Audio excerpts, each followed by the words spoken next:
안산시 자살예방센터 센터장 이종환입니다. 생명을 살리고 구하는 살구엽서 공모 전에 공모해주신 모든 분들께 감사 인사를 드립니다. 정말 어려웠지만 몇 분 선정되신 분들 다시 한번 축하 인사를 드리고요. 주변에 나보다 더 힘든 분들 혹은 우울하거나 자살에 대한 생각들 그리고 마음이 아프신 분들이 보이시면 저희 자살예방센터에 연계를 해주시고요. 여러분들도 내 마음 관리를 잘 하다가 힘들다, 괴롭다라는 느낌이 들면 저희 안산시 자살예방센터의 문을 두들겨 주시기 바랍니다.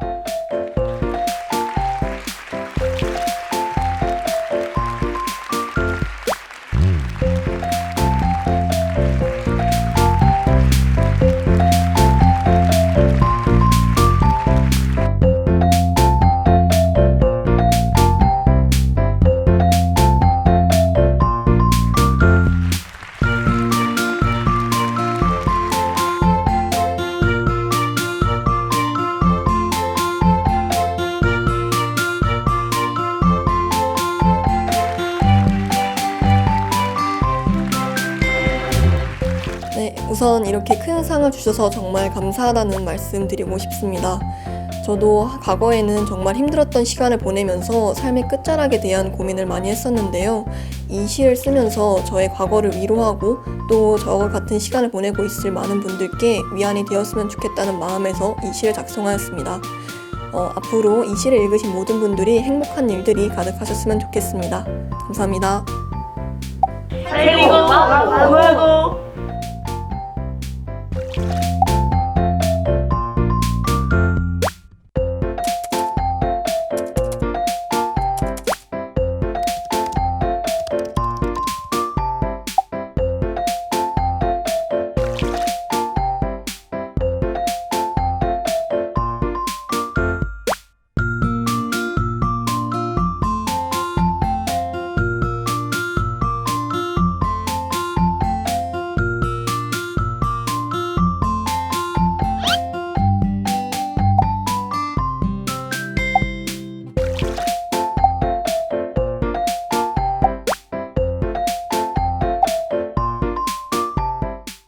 안녕하세요. 살리고 구하는 시간 15분 살구시 토크에 이제 출연하게 된 오진승이라고 합니다. 저는 닥터 프렌즈라는 의학 유튜브 채널을 운영하고 있고요.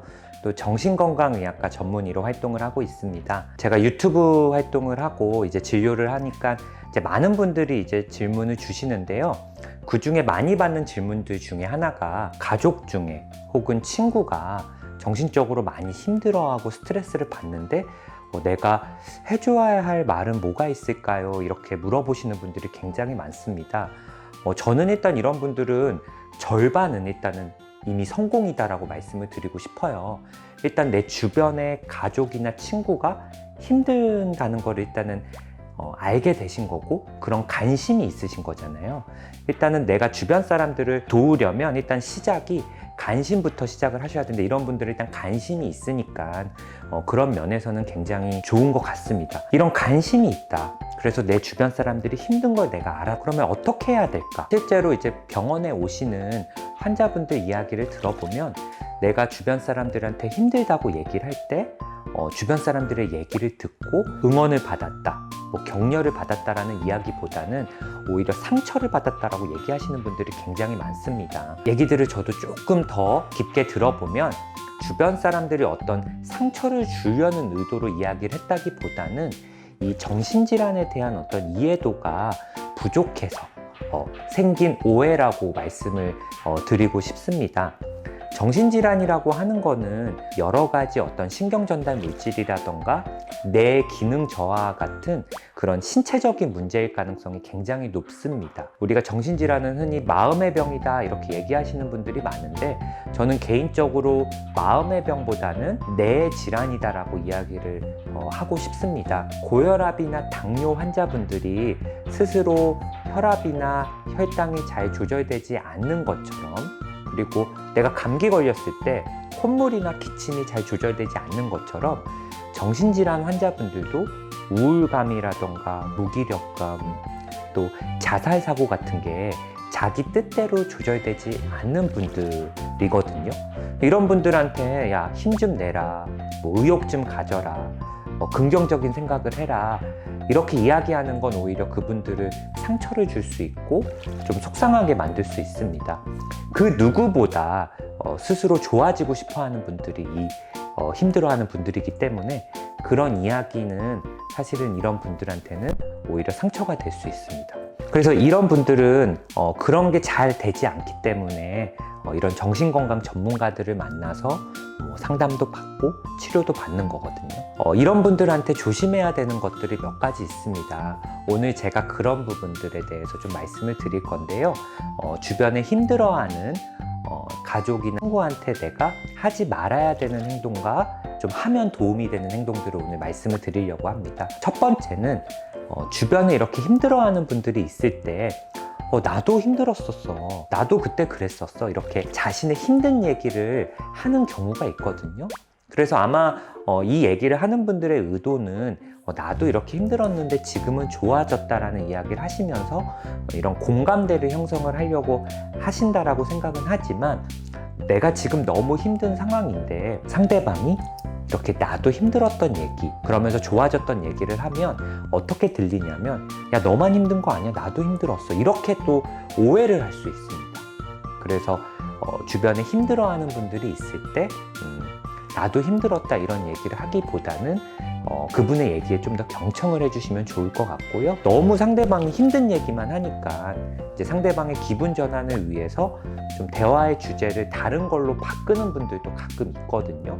물론 이거 자체가 어떤 이분의 기분의 환기를 위해서 하는 얘기일 수도 있지만 내가 힘든 얘기를 했는데 갑자기 이 친구가 딴 얘기를 한다. 우리 놀이공원 갈까? 어디 갈까? 이 얘기는 내 얘기를 무시한다. 이렇게 느끼실 수 있습니다. 그래서 그런 이야기들도 가급적이면 삼가하는 게 굉장히 좋습니다. 여기까지만 들으면 많은 분들이 이렇게 얘기를 하세요. 정신과 이렇게 정신적으로 힘든 사람을 대하는 게 너무 힘들다. 왜 이렇게 어렵냐. 근데 실제로 이렇게 정신적으로 어떤 힘든 위기를 겪고 있는 분들을 대하는 거는 굉장히 어렵습니다. 저와 같은 정신건강의학과 전문의들도 이제 병원에 찾아오신 환자분들을 대할 때 굉장히 환자분들한테 상처를 주지 않고 오해를 사지 않게 어떤 중립적인 단어만 사용한다거나 그리고 이미 몇 년간의 트레이닝을 받았음에도 불구하고 환자분들이 정신건강의학과 전문의 말에 상처를 받거나 섭섭해하는 경우도 있거든요. 저희와 같은 전문가들도 이런데 이제 그런 주변 가족이나 친구분들도 당연히 어려울 수밖에 없습니다. 근데 이거는 환자분들이 막 이상해서가 아니라 이런 정신적으로 굉장히 힘든 환자분들은 모든 상황을 좀 부정적으로만 해석하고 오해할 수 있는 인지적인 오류가 발생하거든요. 예를 들어 우울한 환자분들은 현재 상황을 그냥 좀 현실적으로 이렇게 막 이성적으로 판단하기보다는 같은 상황도 부정적으로만 해석하는 경향이 굉장히 큽니다. 아주 흔한 예로는 이제 유리컵에 물이 반 정도 남아있을 때 이제 보통 사람들은 어떤 사람들은 이게 반이나 남았네라고 해석을 할 수 있고 반대로 우울한 분들은 반밖에 남지 않았네. 같은 상황을 이렇게 부정적으로 해석할 수 있기 때문에 내가 좋은 의도로 하는 얘기도 이분들은 좀 상처로 얘기를 할 수 있습니다. 그거는 그분의 어떤 성격이 이상한 게 아니라 지금 힘든 상황이기 때문에 어쩔 수 없는 거라고 생각하시면 될 것 같고요. 또 굉장히 현재 불안장애를 앓고 있는 분들도 본인이 지금 편안하다고 느끼지 못하고 굉장히 불안정하다, 불안하다 이렇게 상황을 해석할 수 있거든요.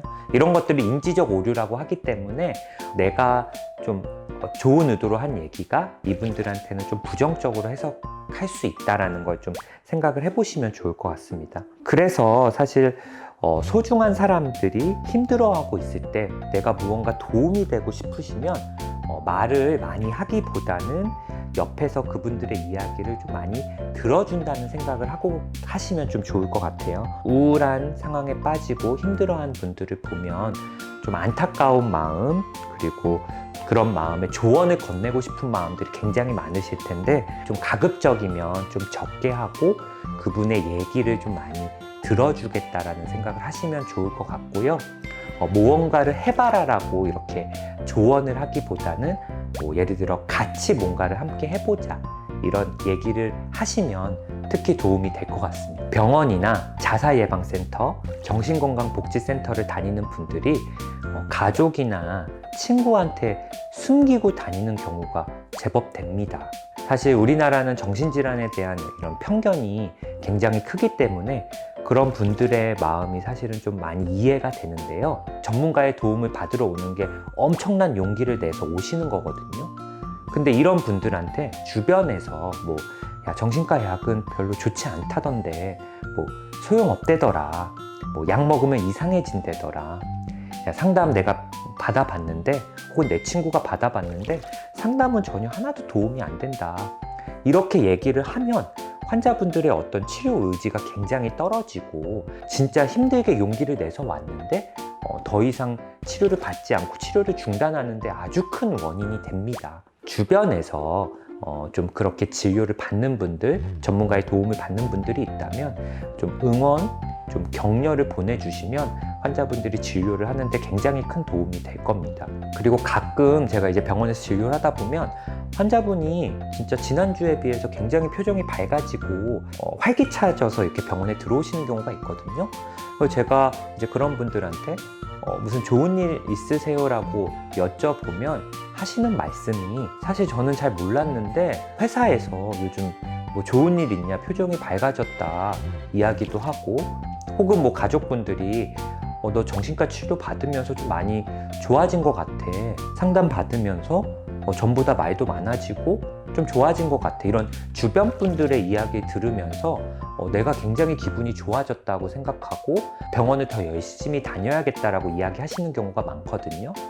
물론 전이랑 비슷한데 좋아진 것 같다 이렇게 거짓말할 수는 없겠지만, 환자분이 여러 센터라던가 병원, 이런 전문가의 도움을 받고 계실 때 뭔가 좋아진 부분들이 있다면 그런 말을 아끼기보다는 요즘 많이 좋아 보인다, 많이 편안해 보인다 이야기를 하시면 환자분이 치료를 받는 어떤 동기도 굉장히 동기부여도 되고요. 스스로 좀 좋아졌다라는 생각하면서 더 열심히 진료도 받고 증상 호전에도 좀 기대를 갖고 긍정적인 생각을 하면서 다닐 수 있기 때문에 그런 이야기들을 해주시는 것도 정말 도움이 될 것 같습니다.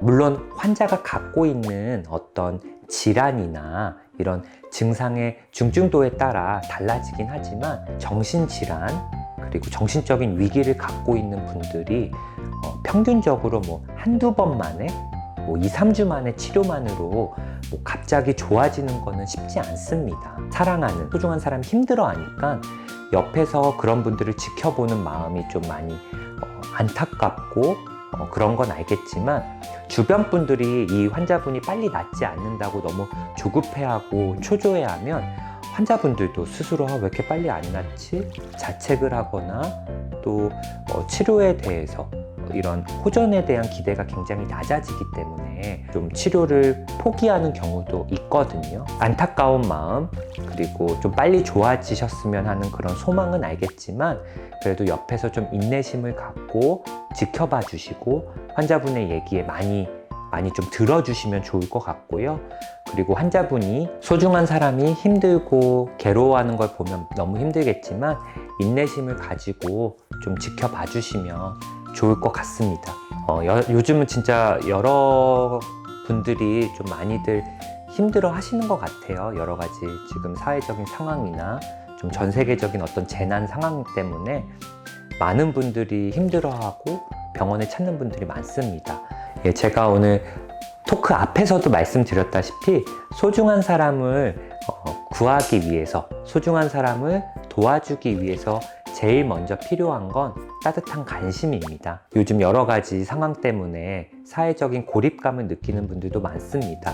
모임도 많이 줄어들었고요. 정말 재택근무라던가 비대면 원격 수업 때문에 집에서만 있고 일주일간 밖에 한 번도 나가지 않았다는 분들도 굉장히 많으신 것 같아요. 그런 게 편하게 느끼는 분들도 있지만 좀 외롭다, 좀 무기력하다, 그리고 좀 고립감을 느낀다는 분들이 많거든요. 이런 사회적 고립감은 사실 모든 정신질환을 악화시키는 데 굉장히 중요한 요인입니다. 이런 상황일수록 우리 주변의 소중한 사람들한테 좀 관심을 갖고 그리고 안부 인사를 묻는 게 정말 이 소중한 사람들을 구하는데 굉장히 도움이 될 수 있습니다. 꼭 얼굴을 맞이하지 않는 전화나 영상통화 혹은 문자를 통해서 안부를 좀 물어보고 또 관심을 가져주면 진짜 힘들어하는 분들한테는 굉장히 큰 힘이 될 수 있습니다. 오늘 살리고 구하는 시간 15분 살구시 토크에서 제가 좀 힘들어하는 분들을 위해서 드려야 되는 말 그리고 하지 말아야 되는 말에 대해서 좀 이야기를 해봤는데 한번 오늘 제가 말씀드린 거에 대해서 좀 한번 생각해 보시고 오늘 당장 주변 분들한테 안부를 물어보시고 관심을 가져보시면 좋을 것 같습니다. 내가 먼저 그렇게 하면 또 상대방이 나한테 그렇게 해주고 이런 힘든 시기에 이런 사회적인 연대가 정말 어떤 힘든 위기를 극복하는데 굉장히 도움된다는 연구들이 많습니다. 내가 먼저 이렇게 한번 시작을 해보면 어떨까 이렇게 한번 제안을 드리면서 오늘 제 토크는 여기서 마치도록 하겠습니다. 지금까지 정신건강의학과 전문의 오진승이었습니다. 예, 감사합니다.